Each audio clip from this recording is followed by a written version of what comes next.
নমস্কার বন্ধুরা, আজকে আমি বানাবো দই চিংড়ি। তো চিংড়ি মাছ নিয়ে নিয়েছি। এর মধ্যে আমি লবণ আর হলুদটা মাখিয়ে নেব। একটু হলুদ দিয়ে দিলাম আর দিয়ে দেবো লবণ। এটাকে ভালো করে মাখিয়ে এবার আমি চিংড়ি মাছগুলোকে ভেজে নেব।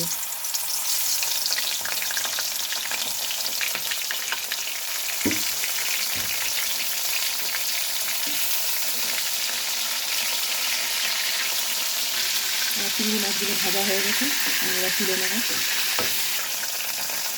ওই তেলের মধ্যে পেঁয়াজ বাটা, রসুন বাটা, আদা বাটা আর কাঁচা লঙ্কা বাটা দিয়ে দিলাম। এটা আমার কষানো হয়ে গেছে। আমি এবার জিরে গুঁড়ো, ধনে গুঁড়ো, লঙ্কা গুঁড়ো, জিরে গুঁড়ো, ধনে গুঁড়ো, লঙ্কা গুঁড়ো, হলুদ গুঁড়ো সব একসাথে দিয়ে ভালো করে কষিয়ে নেব। এবার আমি এর মধ্যে টক দইটা দিয়ে দেবো, ফ্যাটানো টক দই, সেটা দিয়ে দিলাম। এটা আমার কষানো হয়ে গেছে। আমি এর মধ্যে সামান্য চিনি দিয়ে দিলাম আর দিয়ে দিলাম স্বাদ মতো লবণ। এবার আমি অল্প একটু জল দিয়ে দেবো এর মধ্যে।